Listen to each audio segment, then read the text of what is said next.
وادی رضا کی کوہ ہمالا رضا کا گئے اور جس سمت دیکھیے وہ علاقہ رضا کا گئے. اسٹیج پہ تشریف فرما علماء ملت اسلامیہ، بالخصوص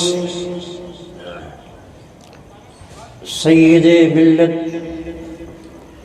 رہبر شریعت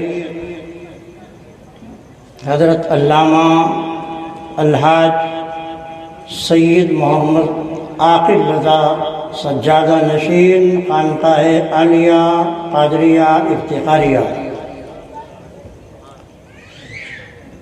رہبر شریعت عامل اوراد و وظائف عالی وقار جناب ڈاکٹر سید محمد راشد قادری حبیبی افتخاری، سجادہ نشین خانقاہ عالیہ ابراہیمیہ پھول پور شریف، ہندوستان کے مشہور خطیب مصلح قوم و ملت مفکر اسلام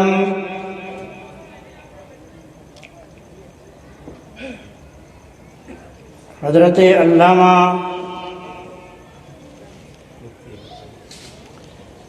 مفتی ابو طالب صاحب قادری رضوی برکاتی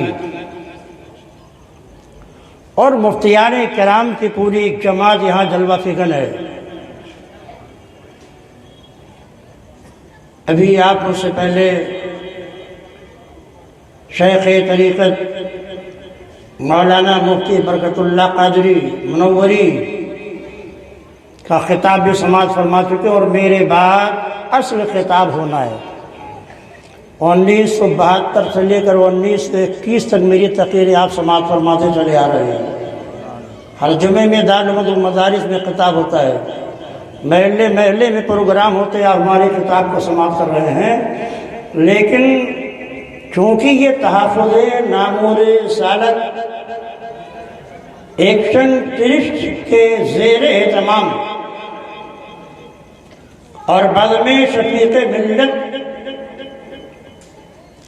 ان دونوں تنظیموں نے مشترکہ طور پر اس کانفرنس کا انعقاد کیا ہے، جو آپ ہی محلے کے ابھرتے ہوئے صالح فکر رکھنے والے، عشق رسول پہ مرنے والے نوجوان ہیں. سبحان اللہ سبحان اللہ. شیر رضا، اسد ملت، عبد الارشد حضرت علامہ مولانا مفتی اسد رضا قادری شفیقی، جو قادر قدرت حضرت علامہ عبد الرضا خان کے خلیفہ ہیں، جو تحفظ ناموس رسالت ضلع پنجاب کے صدر ہیں. اور میرے بغل میں بائیں طرف تحفظ ناموس رسالت کے پورے اتر پردیش کے صدر جناب عبد الوحید صاحب ایڈوکیٹ بائیں طرف تشریف فرمائے. پورے ضلع الہ آباد کے تحفظ ناموس رسالت کے مہاسچیو محمد ظفر صاحب زیدہ مردہ ایڈوکیٹ، وہ بھی میرے بائیں طرف جلوہ فکن ہے. ان وکیلوں کی پوری ایک جماعت ہے جو 12 سے 14 افراد پر مشتمل ہے اور سب وکلا ہیں اور سب اس تنظیم سے جڑے ہوئے ہیں. سبحان اللہ. جب کوئی مسلمان بے قصور گرفتار ہو جاتا ہے تو بغیر کسی مالی لالچ کے ہمارے وکلا کی ایک جماعت آگے بڑھتی ہے اور ان کی ضمانت اور ان مقدمات کی پیروی کرتی ہے. یہ پورا ایک گروہ ہے ہمارے وکلا کا. اللہ ان وکیلوں کے پیشے میں مزید برکت عطا فرمائے، ان کے رزق میں اولاد میں بے شمار برکت عطا فرمائے. اور آپ ہی کے محلے کا ایک ابھرتا ہوا صالح نوجوان بہتر فکر رکھنے والا بچہ جو میرے زیر تربیت ہو، انشاءاللہ اگر اس کے بھائیوں نے دین کے نام پر اسے آزاد رکھا تو شہر الہ آباد کی آبرو بن کر کے ابھرے گا. وہ ہے عزیزی حافظ محمد فرحان قادری. عمر بہت مختصر، دھان پانی کی طرح ہے، مگر پورے اضلاع آباد کو اور میرے تمام مسائل کو بزم شفیق ملت سے وہی ڈیل کرتا ہے۔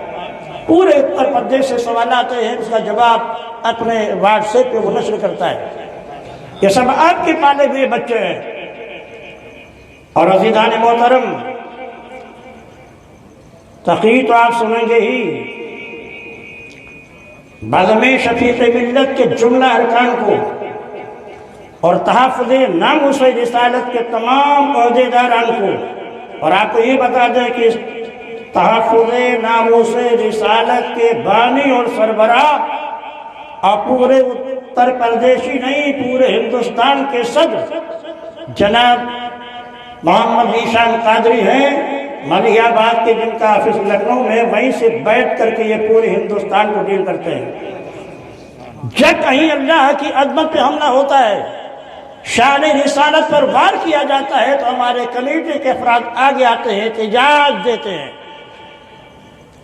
تری پورہ میں مسلمانوں کے ساتھ کیا ظلم و ستم ہوا، مجھے بتانے کی ضرورت نہیں، آپ اچھی طرح دانشور ہے، جانتے ہیں۔ جماعت اسلامی، وہابی، دیوبندی سب کھڑے دور سے دیکھ رہے تھے۔ کون آگے بڑھے احتجاج کے لیے؟ تو ہمارے تحفظ ناموس رسالت کمیٹی کے نوجوان، حضرت جناب عبدالواحد ایڈوکیٹ، محمد نظر ایڈوکیٹ، ان کے پورے وکلا کی جماعت نے سب سے پہلے جا کر کے احتجاجی مراسلہ دیا، اور اس کے بعد پھر دوسرے دن لوگوں کی ہمت ہوئی، تب انہوں نے جا کر کے احتجاج دیا کہ یہ بے خوف ہو کر، یہ عاشقوں کی ایک جماعت ہے، خدامان مصطفیٰ کی ایک جماعت ہے، غلامان مصطفیٰ کی جماعت ہے، غداروں کی نہیں۔ یہ اپنی جان کی پرواہ نہیں کرتے۔ نبی کی عظمت پہ حملہ ہوگا تو ان کی گردن حاضر ہے، اللہ کی شان پہ حملہ ہوگا تو ان کی گردن حاضر ہے۔ اس لیے دوستو، تقریر تو بعد میں ہوگی، آپ کو اپنی ذمہ داری کا احساس دلاتا ہوں، ہندوستان میں رہنا ہے تو زندہ دلی کے ساتھ رہو اور اپنے دین کے تحفظ کے لیے ہر وقت تیار رہو۔ نبی کے عشق کی بات آئے، خدا کی عظمت کی بات آئے، تو اپنی اولاد اور مال و جان کو نہ دیکھو، آگے بڑھو کہ ہم وہ مسلمان ہیں کہ نبی کی عظمت اور اللہ کی شان پر اپنی جانوں اور اپنی مالوں اور اپنی اولاد کو قربان کر سکتے ہیں، کیونکہ ایک مسلمان عظمت رسالت پہ حملہ برداشت نہیں کر سکتا۔ جب عظمت رسالت پہ حملہ ہوگا تو مسلمان کا بچہ قربانی دینے کے لیے تیار ہوگا۔ تو آپ ان دونوں تنظیموں کو پہچانیے، ان کے ساتھ جڑیے، ان کا یہی کام نہیں ہے، ان کے اغراض و مقاصد آپ دیکھیں گے تو حیرت میں ڈوب جائیں گے۔ مسلمانوں کے وہ بچے جو بڑے ذہین ہیں، اعلیٰ تعلیم حاصل کرنا چاہتے ہیں، مگر ان کے پاس مالی وسائل نہیں، ہماری یہ تنظیم ان کی وسائل مالی فراہم کرتی ہے اور ان کو آگے بڑھاتی ہے۔ وہ غریب بچیاں جن کے پاس شادی کرنے کے لیے اخراجات نہیں ہے، تحفظ رسالت ناموس رسالت کے افراد اس کا سارا خرچہ خود برداشت کیا کرتے ہیں۔ وہ غریب مسلمان جو بیمار ہے، علاج کے لیے پیسہ نہیں ہے، اس کا علاج کے لیے، اللہ کی رضا کے لیے ہماری تنظیم اس کے علاج کا انتظام کرتی ہے۔ مسجدیں، خانقاہیں، مدارس کے تحفظ کے لیے یہ کمیٹی آگے آتی ہے۔ بہت سارے مدارس و مساجد جو رجسٹر نہیں تھے، ان کو انہوں نے بغیر کسی معاوضہ کو لیے ہوئے وقت بورڈ میں اندراج کرایا۔ ایک سے ایک بیواؤں کی مدد کرنا، غریبوں کا تعاون کرنا، غریب بچوں کی شادی کرنا، اور جو لوگ بے وسیلہ ہیں، ان کے پاس مالی وسائل نہیں ہیں، بچیاں جوان ہو گئی ہیں، ان کی شادی کا انتظام کرنا، یہ سارے امور ان سے متعلق ہیں۔ اس لیے آپ اس تنظیم سے جڑیے۔ اللہ نے اگر آپ کو مال دیا ہے تو اپنی مال کا تھوڑا سا حصہ اس تنظیم کے لیے بھی خاص کر دیجیے، تاکہ یہ پورے ہندوستان میں اپنے اغراض و مقاصد کی تکمیل کر سکیں۔ اور ہمارے بغل میں آپ دیکھ رہے ہیں، یہ حضرت سید محمد عقیل سجادہ نشین خانقاہ عالیہ قادریہ افتخاریہ جلوہ فکر ہے، ان کا کام یہ بھی اس تنظیم کے سرپرستی کر رہے ہیں۔ ہمارے بائیں طرف ڈاکٹر سید محمد راشد بیٹھے، وہ بھی اس تنظیم سے جڑے ہوئے ہیں۔ حضرت مولانا عمران مولانا برکت اللہ، مولانا ہدایت اللہ، یہ سب تنظیم سے جڑے ہمارے سنیوں کی ایک تنظیم ہے، اور اس کی خصوصیت ہے کہ ایک بھی مذہب ہمارے تنظیم میں نہیں سکتا۔ مسلک اعلیٰ حضرت کا اگر کوئی مخالف ہے یا اگر وہ صلح کلی ہے تو ہماری تنظیم فوراً اس کا نام خارج کر دیتی ہے۔ مسلک حق اہل سنت و جماعت پر جو شخص سختی سے قائم ہے وہی اس تنظیم کا ممبر ہو سکتا ہے۔ اس لیے ممبر بننے سے پہلے اپنے دل سے بھی سوال کر لیجئے گا کہ کہیں آپ صلح کلی ٹائپ کو تو نہیں ہے کہ یہ بھی مسلمان ہے، یہ بھی مسلمان ہے، اور آپ کو کوئی تمیز نہیں ہے کہ یہ کون سا مسلمان ہے۔ اس لیے مسلک حق اہل سنت و جماعت پر قائم رہنے کا عہد کر کے پھر آپ اس تنظیم سے جڑنے کی کوشش کیجیے۔ مبارکباد دیتے ہیں ہم تحفظ نامور سجالت ترش کی نراکین کو اور بعد میں شفیق ملت کے ان افراد کو جنہوں نے مشترکہ طور پر آپ کو یہاں بلایا اور علماء کو یہ موقع فراہم کیا کہ ہم دین کی باتیں آپ تک پہنچا سکیں۔ معزز سامعین، ابھی ہندوستان کی بڑی مشہور معروف خانقاہ مصوری شریف کی صاحب سجادہ گل گلزار اسماعیلیت قاضی لکھنؤ، جہاں اس خانقاہ کی خصوصیت ہے کہ آج بھی وہاں جب ہے مولا علی موجود ہے، اور وہاں پر ایک اللہ دیا کے نام سے ایک دیا بھی موجود ہے، پیالہ، جس کی کرامت بھی آج یہ ہے کہ جب کوئی مریض وہاں جاتا ہے تو اس میں پانی ڈال کر پلا دیا جاتا ہے اور اللہ اسے شفا دیتا ہے۔ سبحان اللہ، سبحان اللہ۔ اس خانقاہ کی ایک خصوصیت ہے کہ آصف زدہ جن پر اجنہ سوار ہو وہاں جاتے ہیں تو لوگ بابا لوگ طرح طرح کے ڈھکوسلے کرتے ہیں، یہ جن کو جلا دیا، یہ بوتل میں بند کر دیا، وہ اس کو قبر میں دفن کر دیا۔ وہاں یہ نہیں ہوتا، وہاں جن کو گرفتار کیا جاتا ہے اور ایک کمرہ بنا ہوا اسی میں چھوڑ دیا جاتا ہے کہ زندگی بھر تم اسی کمرے میں رہنا۔ اس خانقاہ کے جانشین اور سجادہ نشین حضرت علامہ سید گلزار میاں اسماعیلی جو لکھنؤ کے قاضی بھی منتخب کیے گئے، وہ ابھی جلد ہی تشریف لانے والے ہیں۔ معزز سامعین، میں تقریر کے موڈ میں نہیں تھا، لیکن کیا بتائیں یہ بچے ایسے ہیں کہ وہ ضد ہی کر لیتے ہیں، اور باپ کے سامنے جب بیٹا ضد کر لیتا ہے تو اس کی ضد کے سامنے باپ کو جھکنا ہی پڑتا ہے۔ تب یہ دونوں کی ضد ہے، سید محمد اسد رضا قادری اور عزیزی فرحان، انہیں حضرت آپ کو تھوڑی دیر بولنا ہے، اس لیے آپ مطمئن رہیے گا میری گفتگو زیادہ دیر تک نہیں ہوگی، مگر جو ہوگی وہ آپ کے عقیدے کو روشن و منور کرنے والی ہوگی انشاءاللہ۔ بسم اللہ الرحمن الرحیم، الحمدللہ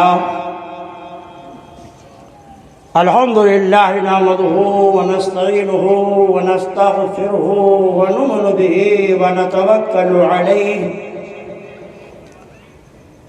ونعوذ باللہ من شرور انفسنا ومن سیئات اعمالنا، من یہدہ اللہ فلا مضل له ومن یضللہ فلا ہادی له، ونشهد أن لا إله إلا الله وحده لا شريك له،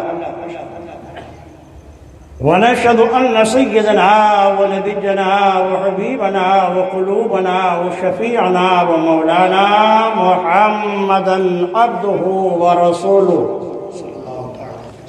بالهدى ودين الحق أرسله، فصلى الله تعالى عليه وعلى آله وأصحابه أجمعين،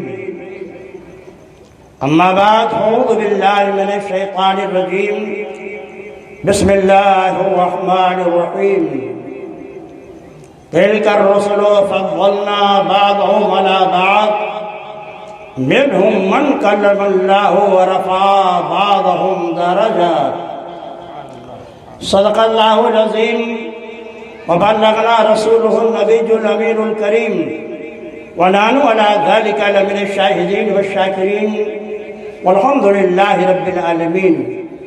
آئیے پہلے مراد مل کر آقائے دو جہاں، شہنشاہ کون و مکان، رحمت عالم، روح فداء صلی اللہ علیہ وسلم کی بارگاہ ناز میں ہدیہ درود و سلام پیش کر لیں۔ اللہم صلی علی سیدنا و نبینا مولانا محمد کما تحب و ترضا بأن تصلی علیہ صلاۃ و سلام علیک یا رسول اللہ صلی اللہ علیہ وسلم۔ تیرے روضے پہ بہاروں کی بوران آئی ہے، سبحان اللہ سبحان اللہ۔ حبیبی یا رسول اللہ، تیرے روضے پہ بہاروں کی بوران آئی ہے، جیسے فردوس پہ فردوس اتر آئی ہے، اور پاؤں چھو جائے تو پتھر کا جگر موم کرے، کیا بات ہے، پاؤں چھو جائے تو پتھر کا جگر موم کرے، اور ہاتھ لگ جائے تو شرمندہ مسیح آئی ہے۔ واہ واہ واہ واہ، زندہ باد زندہ باد۔ اور مل گئی جب لبے بالی پہ قدم کی آہٹ، کیا کہتے ہیں، سبحان اللہ۔ مل گئی جب لبے بالی پہ قدم کی آہٹ، روح جاتے ہوئے شرمندہ پلٹ آئی ہے۔ واہ واہ واہ، زندہ باد زندہ باد، سبحان اللہ سبحان اللہ۔ تلک الرسل فضلنا بعضهم علی بعض، یہ مقدس رسولوں کی جماعت ہے، یہ عفت مآب رسول ہیں، یہ معدد رسول ہیں۔ اے رب ذوالجلال، تو نے مقدس رسولوں کی جماعت کو ایک ہی پوزیشن دی ہے، ایک ہی رتبہ دیا ہے، ایک ہی مرتبہ دیا ہے، یا کچھ تو نے فرق مراتب بھی رکھا ہے؟ ارشاد ہوتا ہے نہیں نہیں، ایک ہی پوزیشن نہیں دی ہے، ایک ہی رتبہ نہیں دیا ہے، بلکہ فضلنا بعضهم علی بعض، ہم نے ایک کو دوسرے پر فضیلت بخشی ہے، ایک کو دوسرے سے افضل بنایا ہے، ایک کو دوسرے سے اکرم بنایا ہے۔ ایک رسول اگر کسی وصف خاص میں مفضول ہے تو دوسرا اس سے افضل ہے۔ اے رب ذوالجلال، یہ بتایا جائے کہ تو نے کیسے ایک کو دوسرے پر فضیلت دی ہے۔ ارشاد ہوتا ہے، سمجھنا چاہتے ہو تو یوں سمجھو، منہم من کلم اللہ، انہیں میں ایک ایسا رسول ہے جسے اللہ نے شرف تکلم سے نوازا ہے، واہ واہ، سبحان اللہ سبحان اللہ۔ اللہ نے شرف تخاطب سے نوازا ہے، اللہ کا کلیم ہے۔ حضرت موسیٰ علیہ السلام کی بات آتی ہے تو رب العالمین من کلم اللہ فرما کر ان کے مرتبے کو محدود کر دیا کرتا ہے کہ جناب موسیٰ کلیم اللہ میں ایک ایسا وصف ہے جو دیگر انبیاء میں نہیں ہے سوائے میرے پیارے مصطفیٰ کے۔ ان کی بات آتی ہے تو من کلم اللہ کہہ کر مذہب موسیٰ کے مرتبے کی حد بندی کر دی جاتی ہے۔ مگر اے رب العالمین، تو نے مثال دے دیا، بات سمجھ میں آ گئی کہ تو نے سارے رسولوں کا مرتبہ ایک نہیں رکھا ہے، ان کے اوصاف و کمالات میں فرق رکھا ہے۔ تو نے ایک مثال دے دی، بات سمجھ میں آ گئی۔ پھر یہ آگے ورفع بعضهم درجات کو فرمایا جا رہا ہے۔ جواب ملے گا نادانوں، حضرت موسیٰ کا سب سے بڑا شرف یہ تھا کہ وہ اللہ کے کلیم ہیں، مگر انہی رسولوں میں ایک ایسی جماعت ہے جسے ہم نے درجوں مراتب عطا کر دیے ہیں، درجوں فضیلتیں عطا کر دی ہیں، درجوں عظمتیں عطا کر دی ہیں۔ اس کے درجات کا کوئی جواب نہیں ہے، اس کے درجات کی کوئی حد بندی نہیں ہے، اس کی مراتب کو شمار نہیں کیا جا سکتا ہے۔ وہ کون ہے ذات میرے مصطفیٰ کی؟ سبحان اللہ۔ انبیاء سابقین میں حضرت آدم سے لے کر جناب عیسیٰ تک جو جو مراتب سارے پیغمبروں کو دیے گئے تھے، وہ سب میں سارے مراتب و عظمت میرے پیغمبر میں نہ صرف جمع کر دیے گئے بلکہ اس سے بھی فضول تر، اس سے بھی زائد، سر سے پاؤں تک مصطفیٰ جان رحمت معجزات و کمالات کا پیکر بن کر کے تشریف لاتے ہیں۔ مگر آپ عقیدہ سمجھنے کی کوشش کیجئے، رب العالمین مراتب کا دینے والا ہے، رب العالمین فضیلتوں کا عطا کرنے والا ہے۔ اسے خوب معلوم ہے کہ میں نے مصطفیٰ کو کتنی عظمتیں دی ہیں۔ دینے والا ہے، دینے والا نہیں جانے گا تو کون جانے گا؟ مگر جاننے کے باوجود پروردگار عالم اپنے محبوب کے مرتبے کی حد بندی نہیں کرتا ہے۔ اور آج دو ٹانگ کا مسلمان جو کلمہ تو پڑھتا ہے نبی کا، مگر کہتا ہے کہ جن کلام محمد ولی ہے انہیں معاذ اللہ دیوار کے پیچھے کی خبر نہیں ہے۔ زور سے پڑھیے معاذ اللہ۔ دینے والا نہیں جانے گا تو کون جانے گا؟ وہ جانتا ہے پھر بھی اپنے محبوب کے مراتب کو محدود نہیں کرتا، یہ نہیں جانتے ہیں، مگر اس کے بعد بھی مصطفیٰ کے مراتب کی حد بندی کرنے چلے ہیں۔ اس لیے دوستو، رب کی سنت یہ ہے کہ رب العالمین ہر اعتبار سے لامحدود ہے، اس نے اپنے مصطفیٰ کو لامحدود کہہ دیا، تو اب نبی کے سنت میں جو چلے گا وہی تو اجر و ثواب کا مستحق ہوگا۔ اس لیے اب وہ نماز نہیں ہے جو سنت الہیہ کا باغی بن کر کے آ رہا ہے، وہ داڑھی سنت رسول کے مطابق نہیں ہے جو داڑھی تو رکھے ہے مصطفیٰ کے طرف مگر سنت الہیہ سے بغاوت کرتا نظر آتا ہے۔ رب کی سنت یہ ہے کہ اس نے اپنے محبوب کو لامحدود کہہ دیا ہے، تو ہم بھی یہی کہیں گے کہ میرے پروردگار نے جب محدود کر دیا ہے تو ہمیں اس کی مراتب کی حد بندی کرنے کا اختیار کیا ہے؟ ارے جب بندہ نماز میں حد بندی نہیں کی ہے تو بندوں کو حد بندی کرنے کا کہاں سے اجازت مل گئی ہے؟ اس لیے سنو، مثالیں سنو کس طرح رب العالمین نے مصطفیٰ کے مرتبے کو بلند کیا ہے۔ صرف قرآن کی آیات پڑھوں گا، کیونکہ کچھ لوگ جب حدیثیں پڑھیے تو نہیں ماننا چاہتے، تو کہتے ہیں کہ یہ ضعیف حدیث ہے۔ کیا کہتے ہیں؟ ضعیف ہے۔ بات ضعیف ہو گیا تو بات نہیں رہا کیا؟ ابھی حدیث ضعیف ہوگی تو حدیث نہیں ہے؟ حدیث ضعیف بھی تو حدیث ہے، حدیث متواتر بھی حدیث ہے، حدیث مشہور بھی حدیث ہے، حدیث غریب بھی عزیز ہے، حدیث ضعیف بھی عزیز ہے۔ سب کے مراتب الگ الگ ہیں۔ فضیلت کے لیے حدیث ضعیف بھی معتبر ہوا کرتی ہے، لیکن ان کی عادت ہے کہ جب وہ حدیث ان کے عقیدے جو گڑھے ہوئے ہیں اس کے خلاف ہوگی تو جب ماننا نہیں چاہیں گے تو کہیں گے ضعیف ہے۔ اس لیے آپ ان کے چکر میں مت پڑنا۔ اہل سنت و جماعت جن کا عقیدہ سونے کی طرح نکھرا ہوا ہے، آپ ان کے قریب رہیے تاکہ مصطفیٰ جان رحمت کا عشق آپ کے دلوں میں جاگتی رہے۔ اب آپ کے سامنے میں صرف قرآنی آیات سے ثابت کروں گا کہ اللہ نے اپنے محبوب کو کتنے مرتبے دیے ہیں، کیسے بلند کیا ہے۔ سبحان اللہ۔ اب ایک مثال آپ سماعت فرمائیں۔ قرآن فرماتا ہے، میں بھی اسٹیج پر آیا، تھوڑی دیر میری آپ سے گفتگو ہوئی، کوئی شخص کھڑا ہو اور کہہ دے کہ مفتی صاحب نے 10 منٹ کی تقریر کی ہے، ڈاکٹر سید محمد راشد اس کی کلائی پکڑ رہیں گے۔ ارے بے وقوف، ابھی تو تقریر کرنے کے لیے بیٹھے، بھی سے تو حربندی کرنے آیا ہے؟ بھائی تقریر ختم ہو جائے گی، حربندی کر دینا۔ پیر طریقت حضرت علامہ مولانا سید محمد عاقل رضا کے بیٹا پیدا ہوا، کہا حضور بچے کی پیدائش میں ایک مضمون لکھ دیجئے۔ مضمون لکھنے لگا، قلم روانی پر ہے، مضامین کی آمد ہے، طبیعت بھی جوڑانی پر ہے، مضمون لکھتا چلا جا رہا ہوں۔ کسی بے وقوف نے کہا بھی تو حضرت نے 3 ہی صدر کا مضمون لکھا ہے۔ ارے احمد، مضمون لکھنا بند کر دیا جائے تو مضمون کی حد بندی کر دو، تقریر کرنا ختم کر دیا جائے تو تقریر کی حد بندی کر دو۔ کام ختم ہونے کے بعد کام کی حد بندی ہوگی ہے، مگر مصطفیٰ کا اعجاز دیکھو اور ان کا فضل و کمال دیکھو۔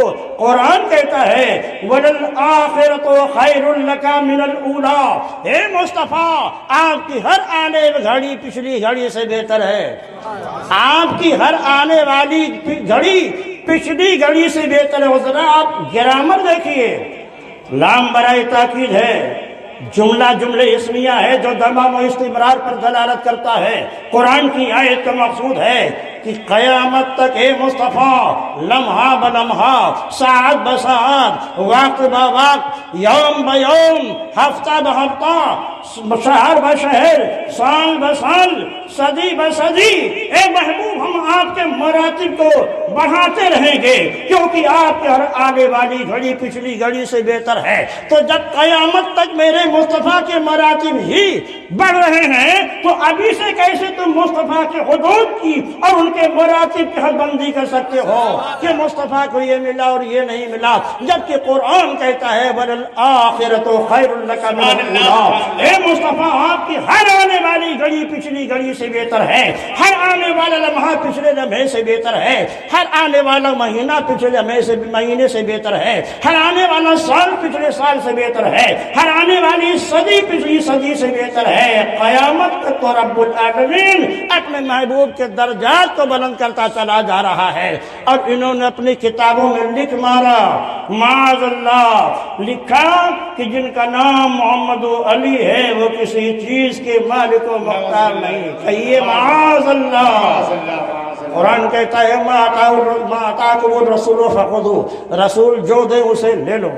ربیہ سے پوچھو، عرض کرتے ہیں سرکار کی بارگاہ میں، اسألک یا رسول اللہ، میں آپ سے مانگتا ہوں وہ مرافقتک فی الجنہ، اور جنت میں آپ کی رفاقت مانگتا ہوں۔ صحابہ بھی نبی کو بااختیار سمجھتے تھے، جسے چاہے جنت دے دیں، جسے چاہے جہنم میں بھیج دیں، یہی عقیدہ صحابہ کا تھا، یہی قرآن کہتا ہے، یہی غوث اعظم کا عقیدہ تھا، یہی غریب نواز کا عقیدہ تھا، یہی چاروں اماموں کا عقیدہ تھا، اور یہی عقیدہ مجدد اعظم سیدنا امام حمزہ محدث بریلوی نے عطا فرمایا ہے۔ یہ کوئی نیا عقیدہ نہیں، یہ وہی عقیدہ ہے جس پر صحابہ تھے، یہ وہی عقیدہ ہے جس پر تابعین تھے، یہ وہی عقیدہ ہے جس پر ائمہ دین تھے، یہ وہی عقیدہ ہے جس پر غوث اعظم تھے۔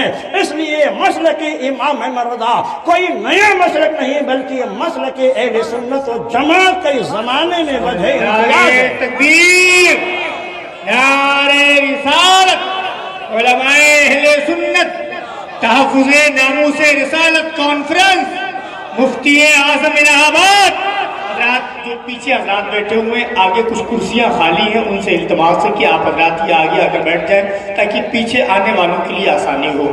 معزز سامعین، آقا کائنات صلی اللہ تعالیٰ علیہ وسلم کی عظمتوں کو آپ سمجھنے کی کوشش کیجیے۔ بہت مشہور قرآن کی آیت ہے، حضرت سیدنا ابراہیم علیہ السلام کے زمانے میں حضرت سیدنا جبریل علیہ السلام کو قوم لوط پر عذاب دے کر کے بھیجا گیا۔ حضرت جبریل فرشتوں کی ایک جماعت کے ساتھ جب حضرت ابراہیم علیہ السلام کے کاشانے سے گزرے تو سوچا یہ اللہ کے مقدس خلیل ہیں، لاؤ پہلے ان کی زیارت کر لیں، ان کی بارگاہ میں شرف ملاقات ہو جائے۔ حاضر ہو کر جبریل تشریف لاتے ہیں، ان کے ساتھ فرشتوں کی جماعت ہے۔ حضرت ابراہیم خلیل اللہ علیہ السلام ان کی مہمان نوازی میں لگ جاتے ہیں، مہمان نوازی کرنے لگتے ہیں۔ بچڑے کو ذبح فرمایا، کھانا تیار ہونے لگا، سب کچھ کر رہے مگر نہیں سوچتے کہ آنے والے فرشتے ان کو کھانے سے کوئی غرض نہیں ہے۔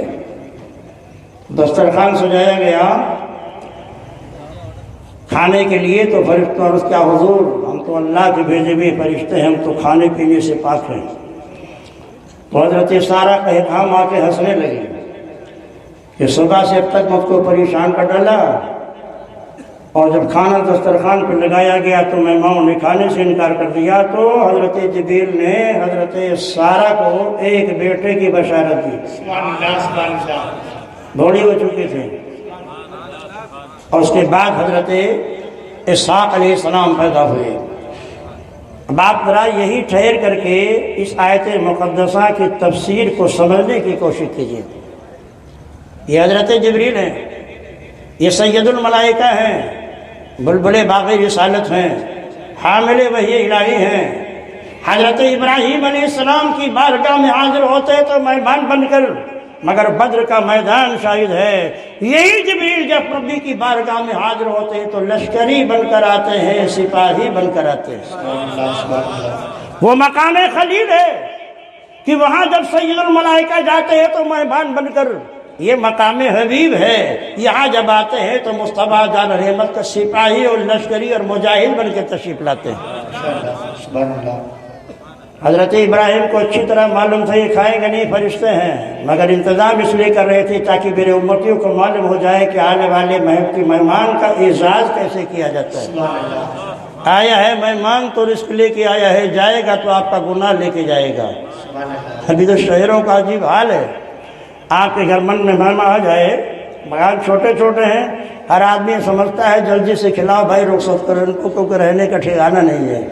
مگر شریعت کا حکم یہ ہے کہ 3 روز تک کے مہمان کی مہمانی کرنا یہ سنت ہے۔ آپ کو یہ حق نہیں ہے کہ آپ 3 دن سے پہلے مہمان کو کہہ دیے چلے جاؤ اور خود چلا جائے، اپنی مرضی سے الگ ہے، مگر یہ 3 روز تک کی مہمانی اس کا حق ہے۔ عزیزان محترم، اب حضرت جبریل سے حضرت ابراہیم نے پوچھا، جبریل کیا ارادہ ہے، کہاں جا رہے ہو؟ تو حضرت جبریل نے عرض کیا، اے اللہ کے خلیل، آپ کا پڑوسی جو حضرت لوط علیہ السلام کی امت ہے، قوم لوط نے حیاسود حرکتیں کی ہیں، رب العالمین کا غضب جوش پر ہے، فرشتوں کی جماعت میرے ساتھ بھیجا ہے تاکہ جا کر کے قوم لوط کو ہم تباہ و برباد کر دیں۔ معزز سامعین، حضرت ابراہیم بڑے مہربان باپ تھے۔ ابراہیم کا معنی ہے بے رحیم، عبرانی زبان کر رہے تھے، اپنے بچوں سے بھی پناہ محبت کرنے والی شخصیت۔ اب انہوں نے سوچا میرا پڑوسی ہلاک ہو جائے، میں دیکھتا رہوں، برداشت نہیں کر سکے، خدا کی بارگاہ میں ہاتھ اٹھایا دعا کے لیے، اے پروردگار قوم لوط سے عذاب کو ہٹا لے۔ یہ دعا مانگی حضرت ابراہیم علیہ السلام نے، اے پروردگار قوم لوط سے عذاب کو ہٹا لے۔ جواب ملتا ہے، یا ابراہیم عاجزا ھذا، اے ابراہیم کوئی اور بات کرو، یہ تو قضائے مبرم ہے، ٹل نہیں سکتا۔ اب آپ مقام مصطفیٰ سمجھنے کی کوشش کیجئے، جناب ابراہیم دعا کرتے ہیں اے اللہ عذاب ہٹا لے، تو حکم الہی ہوتا ہے یا ابراہیم عاجزا ھذا، ابراہیم کوئی اور بات کرو۔ جب مصطفیٰ کی بات آتی ہے، حبیب اللہ کی بات آتی ہے، تو پروردگار عالم ارشاد فرماتا ہے، وَاسْتَغْفِرْ لِذَنْبِكَ، اے مصطفیٰ۔ ایک دوسرے مقام پہ قرآن کی آیت ہے، یہ دعا کرے عذاب نہ ٹلے، اور یہاں پروردگار عالم اپنے محبوب صلی اللہ علیہ وسلم کو موعظہ سناتا ہے، اے محبوب جب تک کہ تم جلوہ گر رہو گے اپنے امت میں، اللہ ان پر عذاب نہیں بھیجے گا۔ یہ دعا کریں عذاب نہ ٹلے، اور وہاں خوشخبری سنائی جاتی ہے، یوم لا یخزی اللہ النبی والذین آمنوا معہ، یہ دعا کریں تو عذاب نہ ٹلے، وہاں دعا سے پہلے ہی مغفرت کی بشارت دے دی جاتی ہے۔ حضرت ابراہیم علیہ السلام کی دعا کا ذکر ہے قرآن میں، انہوں نے دعا مانگا، لا تخزنی یوم یبعثون، اے میرے پروردگار جب لوگ قیامت میں اٹھے تو مجھے رسوا نہ کرنا۔ یہ دعا مانگ رہے ہیں حضرت ابراہیم، ان کا تواضع ہے، یہ ان کا اثار ہے، یہ تعلیم امت کے لیے ہے، ورنہ ان کے رسوائی کا سوال کا پیدا ہوتا ہے، کتنے گنہگار و مجرمین جب ان کے دامن سے وابستہ ہوں گے تو رسوائی سے ان کو نجات مل جائے گی۔ رسوائی کا سوال نہیں ہے، مگر یہ تواضع ہے، یہ ان کا انصار ہے کہ اپنے امت کو درد دینا چاہتے ہیں کہ ہمیشہ اپنے رب کی بارگاہ میں تواضع سے پیش آؤ۔ حضرت ابراہیم دعا کرتے ہیں، اے اللہ قیامت کی ہوش ربا میں وقت میں مجھے رسوا نہ کرنا۔ اور یہاں خوشخبری سنائی جاتی ہے، یوم لا یخزی اللہ النبی والذین آمنوا معہ، اے محبوب تم کو یاد کرو جب اللہ نہ تمہیں رسوا کرے گا نہ تمہارے ماننے والے ایمان والوں کو رسوا کرے گا۔ وہ دعا کرے رسوا نہ کرنا، اور یہاں دعا سے پہلے ہی خوشخبری سنا دی جاتی ہے، محبوب نہ تمہیں اللہ رسوا کرے گا اور نہ تمہارے طفیل میں تمہارے اوپر ایمان لانے والوں کو رسوا کرے گا۔ وہ دعا کرے رسوا نہ کرنا، اور یہاں دعا سے پہلے ہی خوشخبری سنا دی جاتی ہے، محبوب اللہ تمہیں بھی رسوا نہیں کرے گا اور تمہارے امتیوں کو بھی رسوا نہ کرے گا۔ حضرت ابراہیم کی دعا قرآن موجود ہے، اللہم اغفر لی، اے اللہ مجھے بخش دے۔ انبیاء کرام اس طرح دعائیں کرتے ہیں، وہ تو گناہوں سے معصوم ہوتے ہیں، انبیاء سارے گناہ سے معصوم ہیں، قبل نبوت بھی بعد نبوت بھی۔ یہ ان کا تواضع ہے کہ طالع امت کے لیے اس طرح کی دعا مانگتے ہیں، حضرت ابراہیم نے دعا کیا اللہم اغفر لی، اللہ مجھے بخش دے، لیکن جب بات محبوب کی آتی ہے، حبیب کی آتی ہے، تو قرآن ارشاد فرماتا ہے وَاسْتَغْفِرْ لِذَنْبِكَ، اے محبوب اپنے امتیوں کے مغفرت کی دعا کرو تاکہ ہم ان کو بخش دیں۔ واہ واہ واہ واہ، زندہ باد زندہ باد۔ اے مصطفیٰ، ہم بخش تو ان کو یوں بھی سکتے ہیں، مگر جب تک تم زبان ہلاؤ گے نہیں، بخشو گے نہیں، تاکہ ان کو معلوم ہو جائے کہ وہ اپنی مغفرت میں بھی تمہاری زبان کے ہلانے کے محتاج ہیں۔ سبحان اللہ سبحان اللہ۔ وَلَوْ أَنَّهُمْ ظَلَمُوا أَنفُسَهُمْ جَاءُوكَ فَاسْتَغْفَرُوا اللَّهَ وَاسْتَغْفَرَ لَهُمُ الرَّسُولُ لَوَجَدُوا اللَّهَ تَوَّابًا رَحِيمًا۔ یہ مجرمین جو اپنے جانوں پر ظلم کر لیتے ہیں، اے مصطفیٰ تمہاری بارگاہ میں آ جائے اور یہ اللہ سے مغفرت کی دعا کریں اور تم بھی ان کے بخشش کی سفارش کر دو تو لوجدوا اللہ توابا رحیما، یہ پائیں گے اللہ کو توبہ قبول کرنے والا، انتہائی مہربان۔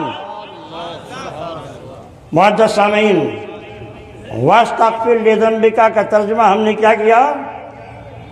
یا کچھ اور لوگ بھی رہتے ہیں نا، کل آپ سے پوچھ سکتے ہیں کہ مفتی صاحب نے تو واستغفر لذنبک کا ترجمہ یہ کیا کہ اپنے امتیوں کے گناہوں کی مغفرت طلب کرو، کیونکہ ان کے مولانا نے ترجمہ کیا ہے کہ اپنے گناہ کی مغفرت چاہو۔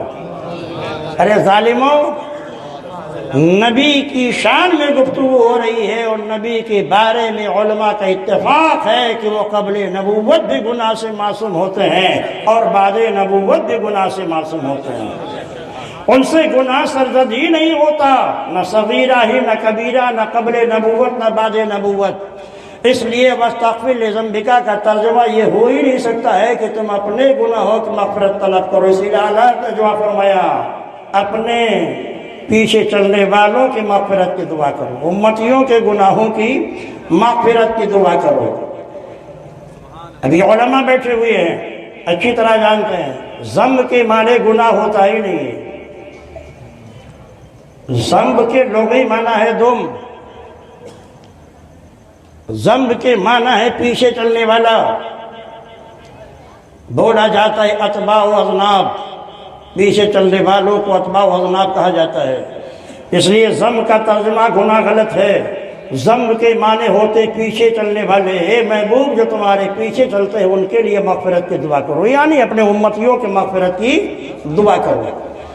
لیکن اگر وہ ہوں گے تو کہیں گے نہیں صاحب ذنب کے معنی تو ہوتا ہے گناہ، اب ایسے لوگوں سے میرا خطاب ہے، اچھا یہ بتاؤ نبی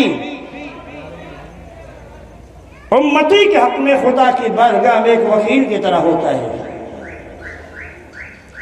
نبی اپنے امت کی طرف سے اپنی رب کی بارگاہ میں امت کا وکیل ہوتا ہے۔ یہ وکلا بیٹھے ہوئے ہیں، اگر آپ ان کے پاس کوئی کیس لے کر جائیں گے تو جو کیس لے کر جائے گا اسے موکل کہتے ہیں، یہ وکیل ہوں گے۔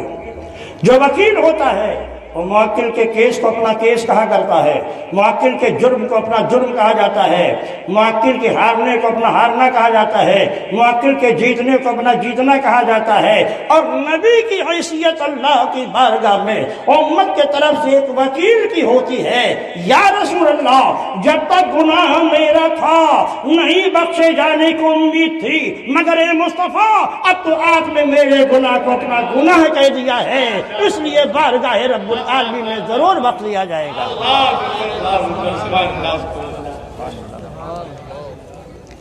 حضرت سیدنا یحییٰ علیہ السلام کی بات یاد آ گئی۔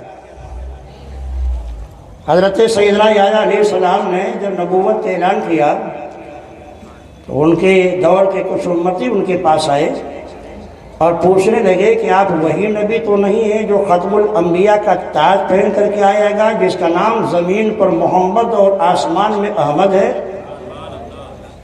حضرت یحییٰ علیہ السلام جب اعلان نبوت کرتے ہیں تو ان کے زمانے کے لوگوں نے ان سے پوچھا کہ آپ وہی نبی تو نہیں ہیں جو ختم نبوت کا تاج پہن کر کے آئے گا اور جس کا نام آسمان میں احمد اور زمین میں محمد ہے؟ تو جواب دیتے ہیں میں تو اس نبی کے خاک قدم کے برابر بھی نہیں۔ نبی نے کیا کہا؟ میں اس امام النبی جین کے قدموں کے دھول کے خاک کے برابر نہیں۔ آدم برابری کا دعویٰ نہ کریں، شیش برابری کا دعویٰ نہ کریں، نوح برابری کا دعویٰ نہ کریں، ابراہیم برابری کا دعویٰ نہ کریں، اسماعیل برابری کا دعویٰ نہ کریں، موسیٰ کلیم اللہ برابری کا دعویٰ نہ کریں، عیسیٰ روح اللہ برابری کا دعویٰ نہ کریں۔ 1,24,000 انبیاء کرام جو کم و بیش ہیں، کوئی برابری کا دعویٰ نہیں کرتا ہے، مگر اس زمانے میں نبی کا کلمہ پڑھنے والا کہتا ہے وہ تو میرے بھائی ہے۔ کہیے معاذ اللہ۔ کسی نے لکھا وہ گاؤں کے چودھری ہیں، کہیے معاذ اللہ۔ اور تو سنیے عجیب عجیب باتیں پڑھتے ہیں نبی کا کلمہ، کہتے ہیں میں مومن ہوں، میں مسلمان ہوں، قرآنی آیات کا انکار کرتے ہیں۔ اسماعیل دہلوی نے تقویۃ الایمان میں لکھا ہر مخلوق چھوٹا ہو یا بڑا خدا کے شان کے آگے چمار سے زیادہ ذلیل ہے۔ کہیے معاذ اللہ۔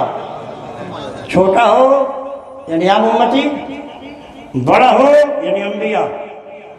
وہ کیا لکھتا ہے اپنی کتاب تقویۃ الایمان میں؟ ہر مخلوق چھوٹا ہو یا بڑا خدا کی شان کے آگے چمار سے زیادہ ذلیل ہے۔ معاذ اللہ۔ کہیے معاذ اللہ۔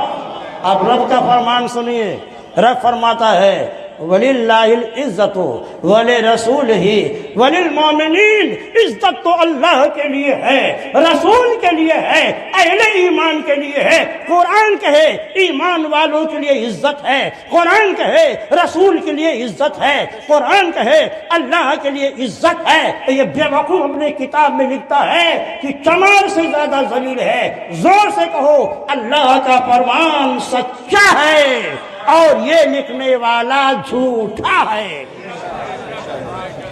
قرآن نے کہا وَلَٰكِنَّ رَسُولَ اللَّهِ وَخَاتَمَ النَّبِيِّينَ۔ ختم نبوت کا تاج لے کر مصطفیٰ جا رہے دنیا میں۔ اللہ کے نبی فرماتے ہیں انا العاقب، میں سب سے بعد آنے والا پیغمبر ہوں۔ مصطفیٰ فرماتے ہیں کہ قصر نبوت کی مجھ پر تکمیل ہو گئی، میں وہ آخری اینٹ ہوں نبوت کی جو قصر نبوت میں لگا دی گئی، اور اب میرے بعد کوئی نیا پیغمبر آنے والا قرآن کہے کوئی نہیں آئے گا۔ نیا پیغمبر مصطفیٰ کے بعد یہی قرآن کا عقیدہ ہے، یہی رب نے فرمایا ہے۔ اور انہوں نے کیا لکھا؟ لا حول ولا قوة الا باللہ العلی العظیم۔ بالفرض، کیا ضرورت تھی بالفرض کہنے کی؟ بالفرض آپ کے زمانے میں یا آپ کے زمانے کے بعد بھی کوئی نیا پیغمبر آ جائے تو ختم محمدی میں، ختم نبوت میں کوئی فرق نہیں آئے گا۔ معاذ اللہ۔ قرآن کہتا ہے یہ خاتم النبیین ہیں، ان کے بعد اور کوئی نیا پیغمبر آنے والا نہیں۔ اور ظالموں نے اپنی کتاب میں لکھ دیا کہ بالفرض، کیا ضرورت ہے بالفرض کرنے کی؟ آپ کے زمانے میں یا آپ کے زمانے کے بعد کوئی نیا پیغمبر آ جائے تو خاتمیت محمد میں کوئی فرق نہیں آئے گا۔ اے عزیزو کہو معاذ اللہ۔ اللہ کا فرمان سچا ہے کہ آپ آخری نبی ہیں۔ قادیانی جھوٹا ہے جس نے نبوت کا دعویٰ کیا، قاسم نانوتوی جھوٹا ہے جس نے یہ لکھا کہ بالفرض آپ کے زمانے میں یا آپ کے زمانے کے بعد کوئی نیا پیغمبر آ جائے تو آپ کی خاتمیت میں کوئی فرق نہیں آئے گا۔ اللہ کا کلام سچا ہے اور یہ لکھنے والے جھوٹے ہیں۔ اور سنیے نبی کا کلمہ پڑھتا ہے اور کہتا ہے نبی کے علم کے تعلق سے وہ پروردگار جس نے اپنے نبی کے بارے میں فرمایا ہے وَعَلَّمَكَ مَا لَمْ تَكُنْ تَعْلَمْ وَكَانَ فَضْلُ اللَّهِ عَلَيْكَ عَظِيمًا۔ اے مصطفیٰ، آپ جو نہیں جانتے تھے وہ سب میں نے آپ کو بتا دیا۔ یہ قرآن کی آیت ہے وَعَلَّمَكَ مَا لَمْ تَكُنْ تَعْلَمْ وَكَانَ فَضْلُ اللَّهِ عَلَيْكَ عَظِيمًا۔ جو کچھ مصطفیٰ نہیں جانتے تھے وہ میں نے سب بتا دیا۔ معلم، یہ علماء بیٹھے پوچھے، ماں عموم کے لیے آتا ہے، اس کا تعلق خالی دین سے نہیں ہے، چاہے دین سے ہو چاہے دنیا سے ہو، جو کچھ نہیں جانتے ہو وہ سب تمہیں سکھا دیا۔ کچھ لوگ کہتے ہیں اس کا تعلق خالی دین سے ہے۔ میں ان نادانوں سے پوچھنا چاہتا ہوں، ایک مرتبہ ایک صحابی آئے کہ یا رسول اللہ میرے باپ کا نام کیا ہے؟ کہا ابو کا حذیفہ، تیرے باپ کا نام حذیفہ ہے۔ ایک دوسرے صاحب آئے اور کہا یا رسول اللہ میرا آپ جنت میں ہے کہ جہنم میں؟ مصطفیٰ نے فرمایا جہنم میں۔ معام ہے وہ کسی دین یا دنیا کے ساتھ خاص نہیں. مصطفیٰ دین و دنیا کی تمام باتیں جو آپ نہیں جانتے تو میں نے آپ کو بتا دیا. قرآن کی دوسری آیت کہتی ہے وما هو الغیب بدنین، میرا محبوب غیب کی باتوں کے بتانے پر بخیل نہیں ہے. قرآن میں تیسری جگہ فرمایا جاتا ہے وما كان الله ليطلعكم على الغیب ولكن الله يجتبي من رسله من يشاء.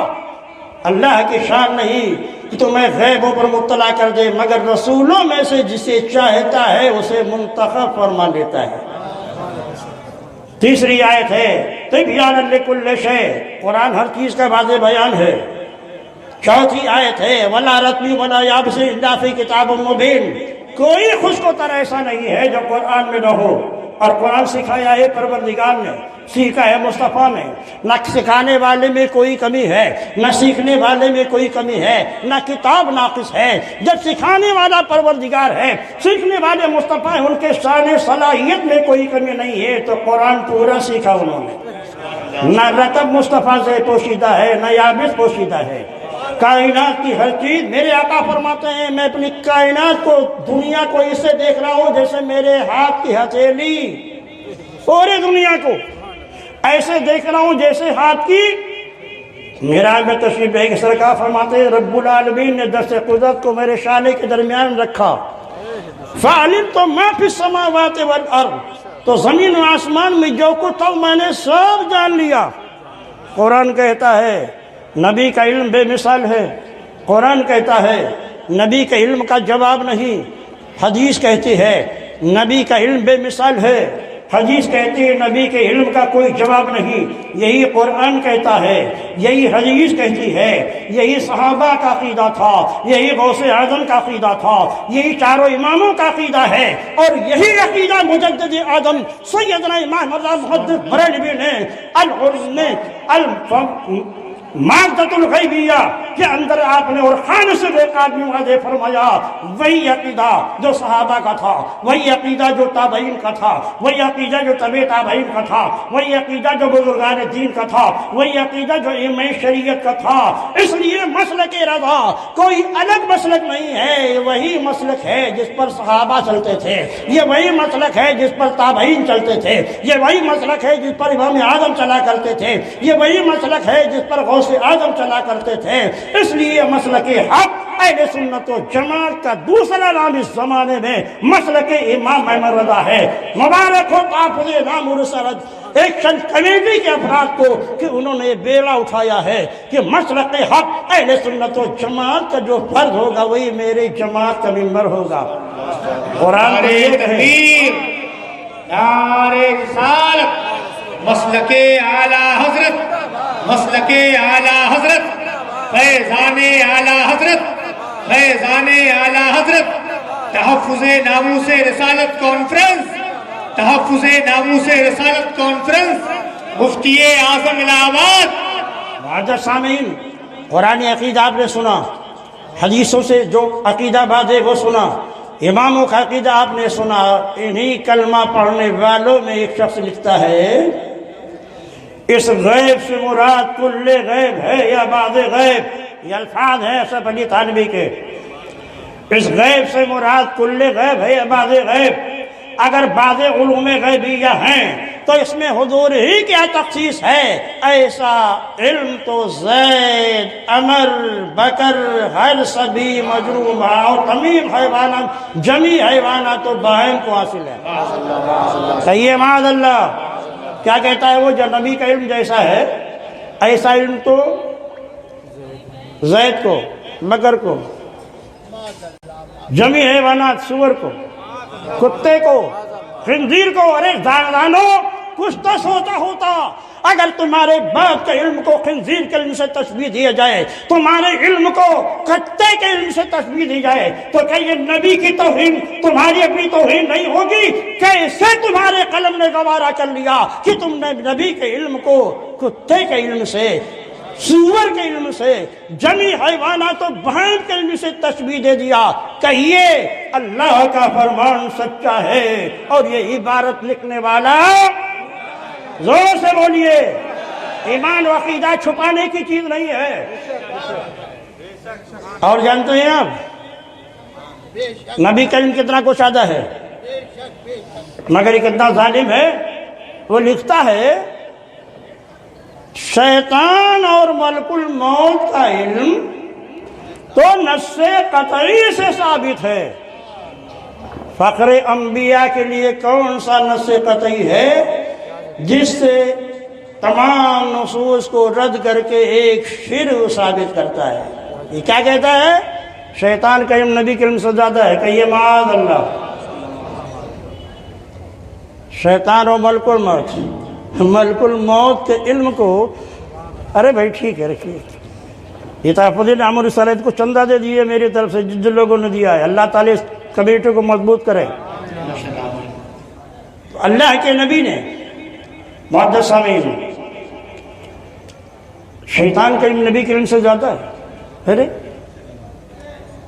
ملک الموت کا علم نبی کے علم سے زیادہ ہے، یہ لکھتا ہے۔ شیطان اور ملک الموت کا علم تو نص قطعی سے ثابت ہے، ظالمہ سے پوچھو۔ ملک الموت کا علم آدم کے علم کا مقابلہ نہ کر سکا، فرشتوں کا علم جناب آدم کے علم کا مقابلہ نہ کر سکا۔ اللہ نے فرمایا انبئونی باسماء ہؤلاء ان کنتم صادقین، فرشتوں اگر تم اپنے دعوے میں سچے تھے کہ تم سے زیادہ صاحب علم پیدا نہیں ہوگا تو بتاؤ نا یہ چیزیں، ان کا نام کیا ہے، ان کا کام کیا ہے۔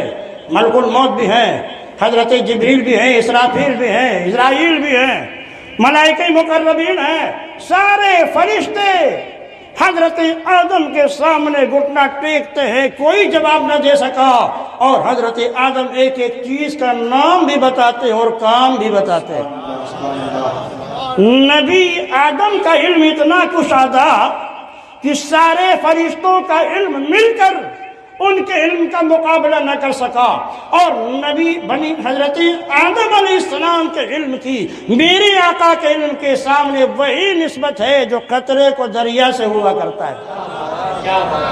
جب آدم کا علم ملک الموت کے علم سے بڑھ گیا تو امام النبی جین، آدم کا آقا، سید المرسلین، اس کا علم کتنا کشادہ ہوگا۔ مگر ظالموں نے کیا لکھا کہ شیطان اور ملک الموت کا علم تو نص قطعی سے ثابت ہے، معاذ اللہ۔ یعنی اللہ نے گمراہ کرنے والوں کو زیادہ علم دیا، اور انبیاء جو حفظ و ہدایت کے لیے آئے ان کا علم کم۔ یہ اعتراض میرے مصطفیٰ کے علموں پر نہیں ہے، رب العالمین پر بھی ہے کہ اس نے ایسے نبی کو بھیجا جس کا علم شیطان سے کم ہے، معاذ اللہ۔ یہ ان کا ڈالدہ چھاپ نبی ہوگا جس کا علم اتنا کمزور ہوگا، مگر ہمارا سچا نبی ہے جو اللہ کے بعد کائنات میں سب سے زیادہ جاننے والا ہے۔ نہ اس کا علم کا جواب فرشتوں کے پاس ہے، نہ اس کے علم کا جواب انبیاء کے پاس ہے، وہ سب میں لاجواب ہے، وہ سب میں بے مثال ہے، کوئی اس کے علم کا جواب نہیں۔ اس لیے کہو کہ میرا نبی اللہ کے بعد کائنات میں سب سے زیادہ صاحب علم ہے، اور جس نے یہ لکھا ہے کہ شیطان اور ملک الموت کا علم نبی کے علم سے زائد ہے، وہ جھوٹا ہے، جھوٹا ہے، اور اللہ کا فرمان سچا ہے۔ اور دیکھیں انہوں کتابوں میں کیا لکھا۔ یہ نبی کے علم کا انکار بہت کرتے ہیں، اسی لیے نہ کیونکہ نبی نے ان کا تعارف کرا دیا تھا۔ یہ اسی لیے انکار کرتے ہیں کہ نبی نے ان کا چہرہ تک بتا دیا تھا۔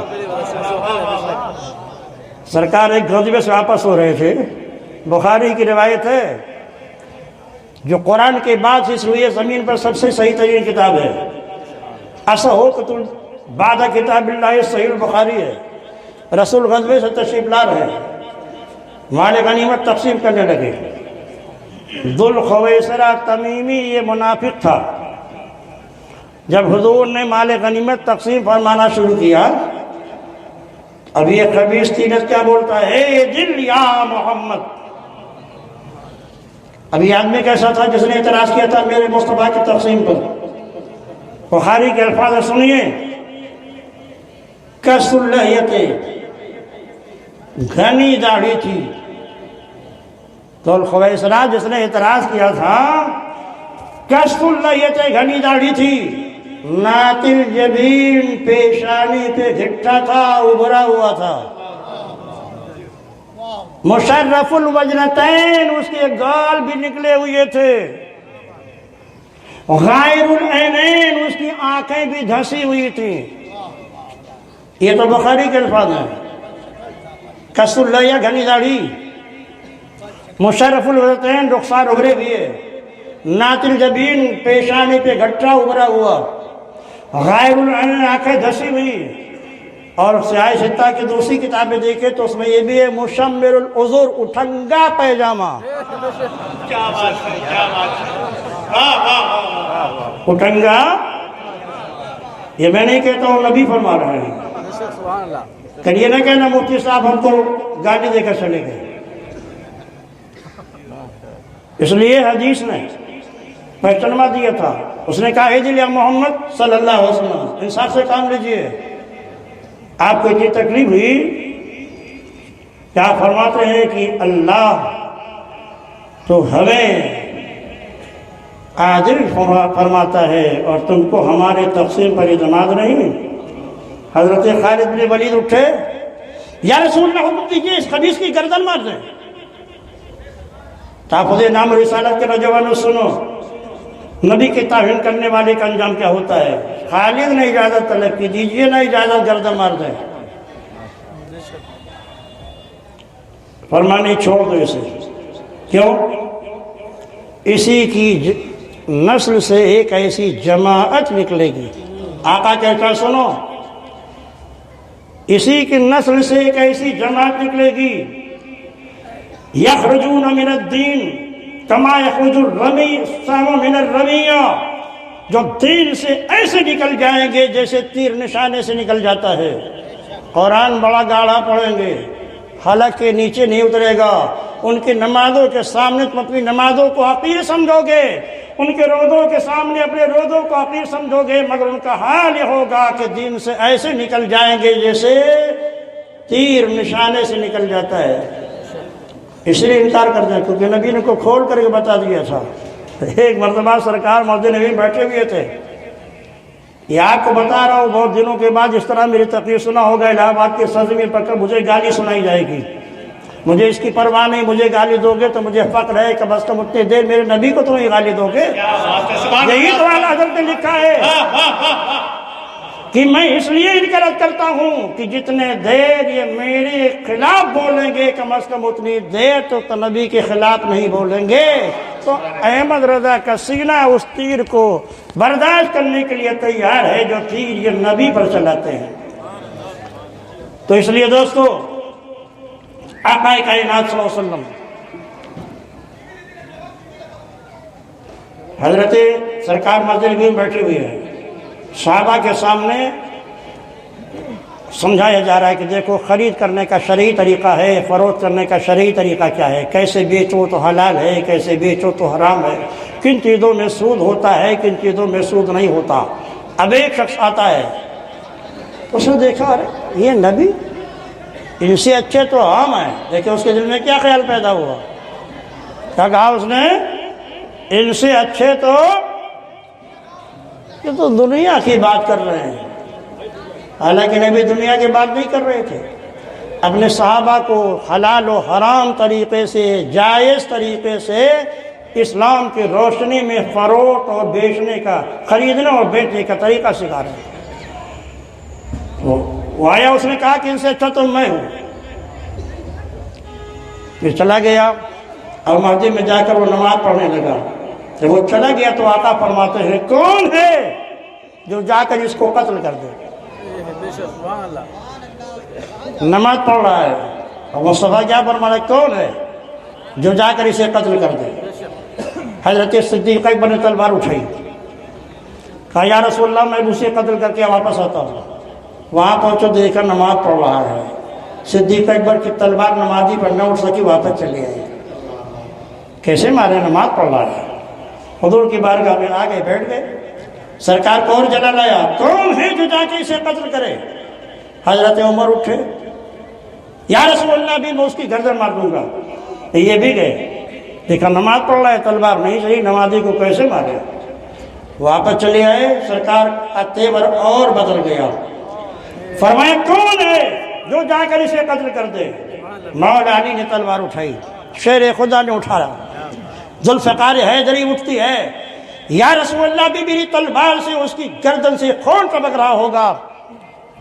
آقا ارشاد فرماتے ہیں پیغمبر غیب داں سنیے، اسی لیے اہل سنت و جماعت کا عقیدہ ہے کہ ہم اس نبی کو مانتے ہیں جسے اللہ نے صاحب اختیار بھی بنایا ہے اور صاحب علم و فضل و کمال بھی بنایا ہے۔